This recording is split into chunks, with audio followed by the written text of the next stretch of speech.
ये कहिएगा कि जो अभी हम जिस तरह से बात करें, तीसरी मुहिम शुरू होने जा रही है इस साल की, ये कहिएगा कि ये जो हम देख रहे हैं कि 30 बच्चों में इस साल भी वायरस की जो तस्दीक हुई है, रवां साल अब तक जो तादाद सामने आ रही है और पिछले साल की निस्बत हम देख रहे हैं ये कम है, लेकिन अभी भी हम देख रहे हैं ऑब्स्टेकल्स हैं जिसकी वजह से ये वायरस अब तक रिपोर्ट हो रहा है। मेन रीजंस आप क्या समझते हैं और उस पर काम के हवाले से क्या किया जा रहा है बिसाइड्स दिस कैंपेन? बिस्मिल्लाहिर्रहमानिर्रहीम। Thank you so very much जी टू बोल न्यूज़ के इतने इंपॉर्टेंट इशू पे आज हम बात कर रहे हैं।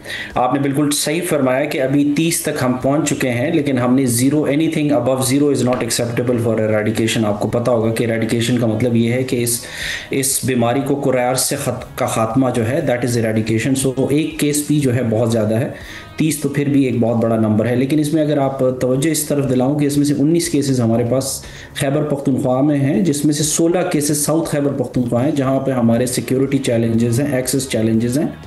साथ में हमारे पास कोर रिजर्वायर्स जैसे कराची है, वो पिछले 1.5 से 2 साल से उसके जो माहौलियाती नमूने हैं वो पॉजिटिव आ रहे हैं पोलियो वायरस के लिए। तो इस तरह के चैलेंजेस आप अगर देखें तो वो जियोग्राफिकल सिक्योरिटी कैंपेन फटीग जिसको कहते हैं, कम्युनिटी में miss information, disinformation, so multiple reasons हैं, कोई एक ऐसा रीज़न नहीं है जिसके ऊपर अगर मैं बात करूं तो वही एक आप उसको रीज़न कंसिडर करेंगे। तो इसलिए ये ज़रूरी है कि हम इसको जोग्राफियाई अंदाज से देख लें। तो खैबर पख्तूनख्वा के अपने चैलेंजेस हैं, सिंध में हमारे पास अपने चैलेंजेस हैं, पंजाब के अपने चैलेंजेस हैं, बलूचिस्तान के अलग से चैलेंजेस हैं।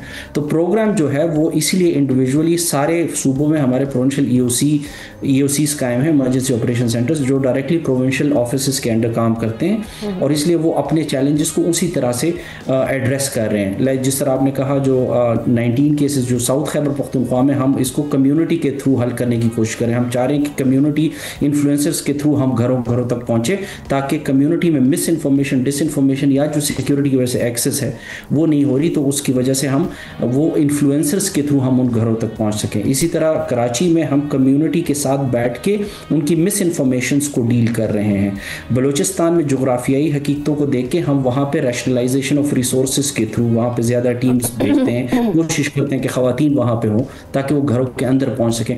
तो मुख्तलिफ एरिया में हम मुख्तलिफ इक़दाम ले रहे हैं जी।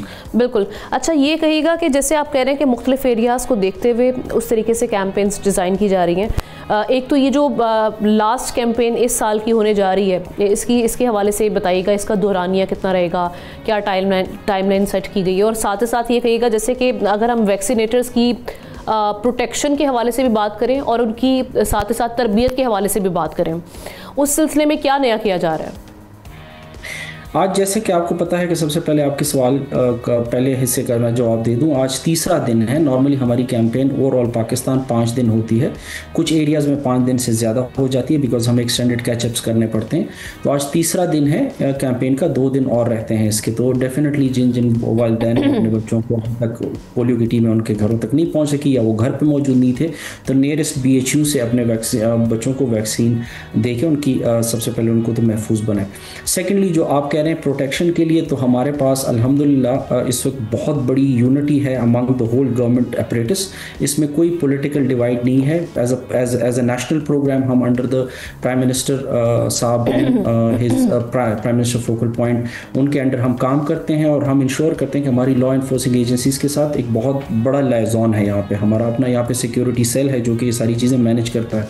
तो उसमें ये होता है कि हम इंश्योर करते हैं कि हाई रिस्क एरियाज़ में हमारे पास पुलिस की या LES की प्रोटेक्शन हो विद फ्रंट लाइन वर्कर्स। और अनफॉर्चुनेट जो आपने एक वाक़े का तस्करा किया, ये भी इस बात की आपको ये प्रूफ है कि वहाँ पे उनके पास सिक्योरिटी थी, ये नहीं है कि उनके पास सिक्योरिटी नहीं थी। तो हमारे पास हर वो जगह जहाँ पे वर्कफोर्स को ख़तरा है कि उनके साथ सिक्योरिटी होती है जी। लेकिन जो ऐसे अटैकर्स हैं जो हम देखते हैं कि पोलियो वर्कर्स पे अटैक भी करते हैं या उनको तशद्दुद का सामना रहता है उनकी वजह से, उनके ख़िलाफ़ क्या हम समझते हैं कि सख्त कार्रवाई की जाती है? क्योंकि अगर सख्त कार्रवाई की जाती तो फिर इस तरह के मामला आए रोज़ पेश ना आते, रिपोर्ट ना हो रहे थे। क्योंकि शहर कायद कराची जैसे शहर में भी इक्का दुक्का ऐसे वाक़यात रिपोर्ट हो चुके हैं, अगर हम पिछले महीने या उससे पहले की बात करें। साथ ही साथ एक और चीज़ ज़रा इसको भी एड्रेस कीजिएगा, अब गोल क्या सेट किया गया है? क्योंकि हम सिर्फ उन ममालिक में 2 ममालिक रह चुके हैं, अफ़गानिस्तान या पाकिस्तान, लेकिन पाकिस्तान अगर देखा जाए तो बड़ा प्रोग्रेसिव है रिलेटिवली अफ़गानिस्तान। सो आप क्या समझते हैं कि इस रफ्तार से अगर हम चलते रहे तो कब तक जाके हम मुकम्मल तौर पर इसका खात्मा मुमकिन होगा? सबसे पहले तो आपने सिक्योरिटी इंसिडेंट्स या हरासमेंट के इंसिडेंट्स की बात की, उसके लिहाज से मैं आपको ये भी बता दूं कि हमारे हर डिस्ट्रिक्ट लेवल पे DEOC थी, डिस्ट्रिक्ट इमरजेंसी ऑपरेशन सेंटर उसको कहते हैं, जिसको वहाँ के डिप्टी कमिश्नर लीड करते हैं, और उनके मेंबर्स में वहाँ के डिस्ट्रिक्ट पुलिस ऑफिसर्स और लॉ इन्फोर्सिंग एजेंसीज उसका पार्ट होती हैं। तो हम हर एक जगह पे उस डिस्ट्रिक्ट के मुताबिक लॉफुली उसको डील किया जाता है। No incident goes unnoticed from the polio eradication programme, this is what I want to reassure. और इसके ऊपर बहुत स्ट्रिक्ट एंड स्ट्रिंजेंट एक्शंस लिए जाते हैं। सेकेंडली, जो आप कह रहे हैं कि जी हमारे पास हमारी फोरकास्टिंग क्या है, तो फोरकास्टिंग हमारी नॉर्मली हम ईयर टू ईयर प्लानिंग करते हैं। अभी जून 2026 तक हमारे ये फोरकास्ट है कि हम इंशाअल्लाह अल अज़ीज़ बहुत ज़्यादा इसमें प्रोग्रेस कर जाएंगे। यहाँ तक कि वी आर ऑल्सो एक्सपेक्टिंग कि अगर हमारा यही इसी तरह से जिस तरीके से हम ये कैंपेन्स कर रहे हैं, जिस तरह आपने कहा सितंबर के बाद अल्हम्दुलिल्लाह हमारे पास कोई केस नहीं है अभी तक, तो हम ये एक्सपेक्ट करें कि by June we should be able to इंशाअल्लाह interrupt June 2026। But again saying कि all factors are taken into consideration जी। In regards to Afghanistan, of course ये एक एपिडेमियोलॉजिकल ब्लॉक है, हमारे पास उनकी डेफिनेटली आने जाना रसद रहती है। तो जब तक इन दोनों ब्लॉक से एक साथ ख़त्म नहीं होगा तो डेफिनेटली वायरस की प्रेजेंस आएगी। जिस तरह आपके पास एविडेंट है कि साउथ KP में अगर हमारे पास वायरस है तो पूरा पाकिस्तान उससे सेफ नहीं है।